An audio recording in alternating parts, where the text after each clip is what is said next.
Avis vascular centre మన దేశంలోనే the best varicose vein hospital. నమస్తే రమగారు. నమస్తే జయ. రమగారు, మనకున్న అనేక సమస్యల్లో నిద్ర పట్టకపోవడం ఇది కూడా ఒక ప్రధాన సమస్యగానే తయారైందండి. చాలా మందికి నిద్ర పట్టకపోవడం, దానివల్ల నెక్స్ట్ డే వర్క్ మీద ఫోకస్ చేయలేకపోవడం, పిల్లలైతే పెద్దవాళ్ళంటే ఇప్పుడు ఒక వయసు వచ్చాక నిద్ర తగ్గిపోతుంది, అది వేరే. కొంతమంది నిద్ర ఎక్కువైపోతుంది, అది ఒక సమస్యే. అవును. నిద్ర పట్టకపోవడం దీన్ని ఎలా నివారించుకోవాలండి? ఎట్లా మనం తగ్గించుకోవాలి? అంటే ఇప్పుడు చక్కగా సమస్య ఇన్సోమ్నియా, నిద్ర లేకపోవటం. ఇప్పుడు ఏమంటే స్లీప్ ఆప్నియా అలాంటిది ఏదో ఒక సమస్య వచ్చింది వీళ్ళకి, గురకొచ్చుతుంది కొంతమందికి, ఎంతసేపు నిద్రలో మెలకు వచ్చేస్తుంది, కంఫర్టబుల్గా పక్క కుదరదు, అలాంటి వాళ్ళు కొంతమంది. ఇంకొంతమంది వాళ్ళకేమో ఏవో రకరకాల డెఫిషియన్సీలు, రాత్రిపూట నిద్రలో కాళ్ళు లాగుతాయి, కాళ్ళు కొంకరపోతాయి, కాళ్ళు పక్కకు తిరిగి పడుకుంటే కాళ్ళు కాళ్ళు ఏమంటారు తిమ్మిరెక్కిపోతాయి, చేయి తిమ్మిరెక్కిపోతుంది. అవును, ఎటు పడుకుంటే అటు తిమ్మిరెక్కిపోతుంది. కాస్త ఒకసారి మెలకు వచ్చేసరికి ఇంకా మళ్ళీ నిద్ర పట్టదు. బోల్డ్ అని ఉంటాయి సమస్యలు చేయాలి. ఇప్పుడు ఈ రోజున ఏంటంటే మనకి స్ట్రెస్, యాంగ్జైటీ, ప్రెషరు, చంటి పిల్లల తల్లులకి సహజంగా నిద్ర ఉండదు. పట్టకపోవటం కాదు, పాప వాళ్ళ నిద్ర వస్తుంది, పడుకునేందుకు అవకాశం ఉండదు. ఎక్కువసేపు స్క్రీన్ టైం, బాగా ఫోను లేకపోతే ఎంతసేపు ఈ కంప్యూటర్ చూసే వాళ్ళకు కూడా కళ్ళు డ్రైగా అయిపోయి పొడిబారిపోయి కళ్ళు మూతలు పడవు, ఒళ్ళు అలిసిపోయి ఉంటుంది, ఒళ్ళు పులిసిపోయినట్టు ఉంటుంది, కానీ నిద్ర పట్టదు. బోల్డ్ అని ఇలాంటి సమస్యలు ఇవాళ రేపు ఇవి చాలా ఎక్కువ కూడా. ఇది వరకటి రోజులు అంటే పగలల్లా తిరిగి పనిచేసి బాగా ఎక్కడికైనా వెళ్ళాలంటే నడిచి చేసేవాళ్ళం. నిద్ర పట్టని సమస్య ఉన్నవాళ్ళు ప్రధానంగా కొన్ని అలవాట్లు మార్చాలి.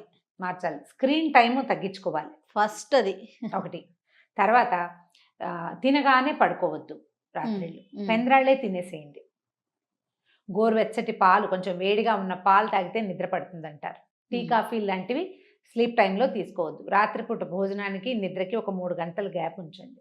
పడుకునే ముందు కాస్త పాలు తాగొచ్చు. ఒకవేళ అలసటగా ఉంది, విసుగ్గా ఉంటుంది అంటే కొంచెం గోరువెచ్చటి నీళ్ళతో స్నానం చేయటం. ఈ రాత్రిళ్ళు స్నానం అందరూ చేయకూడదు. రాత్రిపూట స్నానం చేయటం అంటే వాతం చేస్తుంది అంటారు. అందరికీ, పిల్లలకి, జల్లలకి అందరికీ పోసేసేయకూడదు స్నానం. ప్రెగ్నెంట్ లేడీస్ చేయకూడదు, కొత్తగా డెలివరీ అయిన వాళ్ళు చేయకూడదు.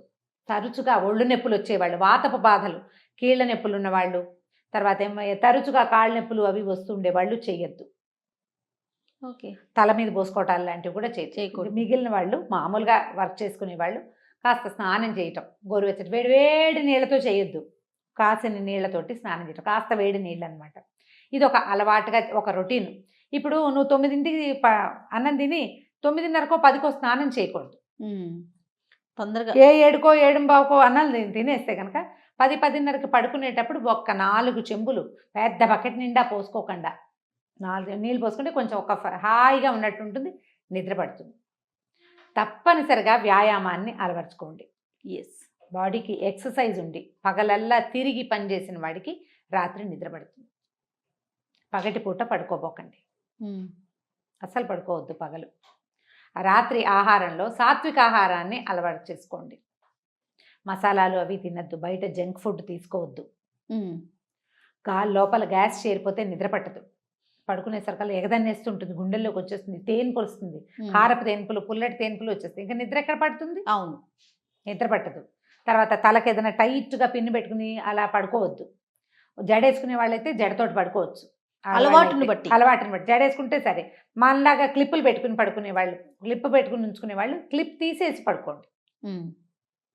జుట్టుకి టైట్ క్లిప్ ఉన్నా కూడా నిద్ర హాయిగా పట్టదు. పక్కలు శుభ్రంగా ఉంచుకోండి, ఫ్రీక్వెంట్గా దుప్పట్లు మార్చేయండి, ముదురు రంగు దుప్పట్లు మానేయండి.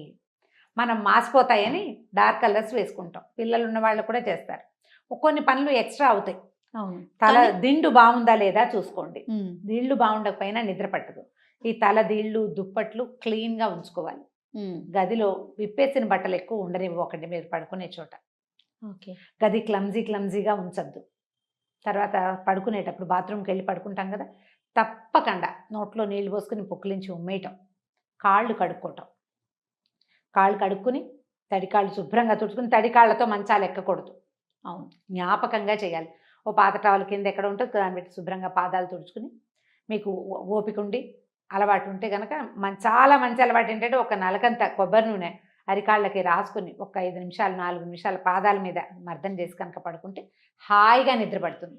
నిద్ర పట్టని వాళ్ళకి ఎక్కువ వైద్యం ఇదే, అరికాళ్ళకి నూనె రాసుకోవటం, ఓకే. పాదాలు మసాజ్. చాలా పోసుకోవద్దు, మళ్ళీ పొద్దున లేవగానే ఇల్లంతా జిడ్డుగా అయిపోతుంది.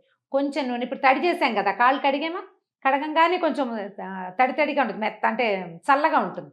అప్పుడు కనుక నూనె రాస్తే స్ప్రెడ్డింగ్ బాగుంటుంది. కొంచెం నూనె తీసుకుని 2 పాదాలు కాసేపు అరికాళ్ళు మర్దన చేసుకుని పడుకుంటే నిద్ర బాగా పడుతుంది. ఒకవేళ మీకు అర్ధరాత్రి మెలకు వచ్చేసి ఆకలేసే వాళ్ళు ఉంటారు కొంతమంది, ఆకలేస్తుంది చాలామందికి. ఈ ఆకలి వేయటము దాన్ని ఆకలిగా భావించద్దు. ఆ టైంలో ఏమీ తినకూడదు, మంచినీళ్ళు తాగండి కాసిని. ఆకలి అనుకోదు, కడుపులో మంట కూడా కావచ్చు అది. ఓకే. కాళ్ళు నొప్పులతోటి మెలకు వస్తుంది, పాదాలు నొప్పులు పుట్టేస్తాయి, కాళ్ళు నొప్పులు పుట్టేస్తూ ఉంటాయి. ఎంత కాళ్ళు విదిలించినా, ఒళ్ళు విరగదీసినా, ఒళ్ళు విరుచుకున్నా తగ్గినట్టు ఉండదు, ఎంతో సేపటికి కానీ నిద్ర పట్టదు. మీకు అట్లా నిద్రలో కాళ్ళు నొప్పులు ఉంటే బి కాంప్లెక్స్ లాంటివి ఏమైనా డెఫిషియన్సీలు ఉండొచ్చు, డాక్టర్ని చూడండి, తప్పకుండా డాక్టర్ని చూడండి. డయాబెటీస్ అవి ఉన్న వాళ్ళకి అరికాళ్ళ మంటలు లాంటివి ఉంటే మీ డయాబెటీషియన్కి చెప్పండి ఆ మాట, ఇట్లా ఉంటుంది నాకు నిద్ర పట్టట్లేదు అని. ఒకవేళ ఎర్లీగా మెలకు వచ్చేస్తే లేచి పని చేసుకోవచ్చు. అలా కాకుండా మరి 3:00 మెలకు వస్తే అప్పుడు ఏం పని చేసుకుంటాము?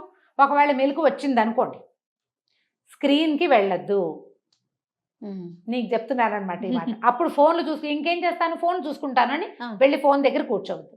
ఒక మంచి మెథడ్ చెప్తాను. పడుకున్నామా, మనం పడుకునేటప్పుడు చేయొచ్చు, మెలకు వచ్చినప్పుడు చేయొచ్చు. కొద్ది రోజులుగా నాకు కూడా ఉంది ఈ సమస్య. 3 o'clock మెలకు వస్తుంది, 4:30 దాకా నిద్ర పట్టదు. అప్పుడు పట్టిన నిద్ర 7 దాకా మెలకు రాదు. అవును, అదే సమస్య అవుతుంది. పొద్దుటి పనులన్నీ పాడే, ఎర్లీ మార్నింగ్ యోగాలు గీగాలు ఏమీ అవ్వవు, ఫ్రెష్ ఎయిర్ అంతా పోతుంది. దీనికి ఏం చేయాలంటే, మనం పడుకునేటప్పుడు పడుకోగానే శ్వాస మీద కొంచెం ధ్యాస పెట్టుకోవాలి. మనం ఏమంటారంటే అనులోమ విలోమ ప్రాణాయామం చేస్తాం, మామూలుగా అందరూ చేస్తారు. ఏం చేస్తాం, ముందు ఎడ ముక్కుతోటి గాలి తీసుకుంటాం, ఇట్లా ఈ ముక్కు మూసేస్తాం, దీంతో అప్పుడు దీంతో వదులుతాం, దీంతో గాలి తీసుకుంటాం. అనులోమ విలోమము అని చూసుకోండి. అనులోమ విలోమ ప్రాణాయామం మనం పడుకుని ఒక్క 10 శ్వాసల పాటు చేయండి చాలు. 10 రౌండ్స్, ఇవి 2 కలిపి 1 రౌండ్, అట్లాంటివి 10 చేశాక పడుకోండి రిలాక్స్డ్గా. అప్పుడు ఈ పొట్ట మీద గాలి తీసుకుని, మనం తీస్తున్న గాలి పొట్టలోకి వెళ్తున్నట్టు అబ్జర్వ్ చేసుకోండి. ఇది ఒక ప్రాక్టీస్. ఓకే. గాలిని మనం తీస్తాం, గాలి లోపల తీస్తున్నాం, లోపలికి వెళ్తుంది, మళ్ళీ వదిలిపెడతాం. శ్వాస మీద ధ్యాస పెట్టడం నిద్ర పట్టేస్తుంది. ఓకే.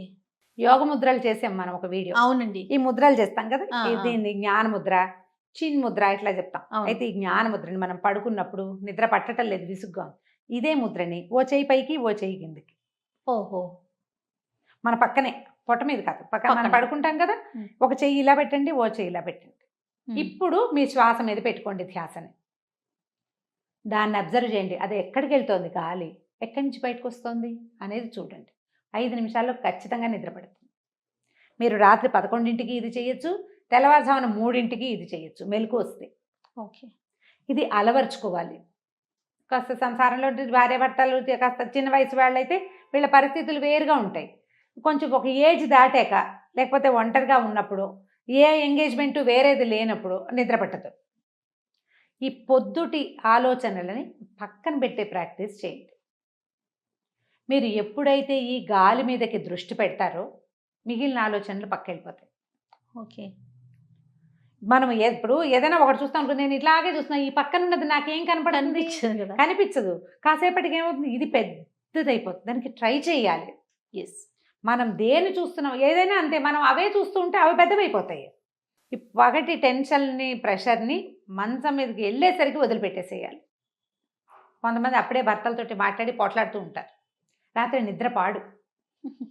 ఏదైనా సరే భోజనానికి ముందే పోట్లాడాలి, భోజనం చేసేటప్పుడు పడుకునేటప్పుడు పోట్లాడకూడదు. అసలు రాత్రికి తగాదాలు ఉండకూడదు, అప్పుడు మీకు నిద్ర బాగా పడుతుంది. అలా ఎలా కుదురుతుందంటే, మేము మాట్లాడుకునేటప్పుడే మేము అప్పుడే కలుస్తాము అంటే, మరి ఎన్ని రాత్రులు పాడు చేసుకోవడానికి మీరు సిద్ధంగా ఉన్నారో మీరు ముందు ఆలోచించుకోవాలి. ఎవరి అకౌంటబిలిటీ వాళ్ళదే, అంతే. రాత్రిపూట నో డిస్కషన్స్, పొద్దునే మార్నింగ్ బ్రేక్ఫాస్ట్ దగ్గర పోట్లాడుకోండి. ఓకే, తర్వాత బోల్డ్ పని ఉంటుంది. తర్వాత ఇక రోజేం పాడవద్దు, రోజు పాడవుతుంది అనుకోదు, రాత్రి పాడు చేసుకోవద్దు. రాత్రి మన పోయే నిద్ర, మన ఒంటికి బ్రెయిన్కి దొరికే విశ్రాంతే మర్నాటి 10 గంటల మీద ఉంటుంది.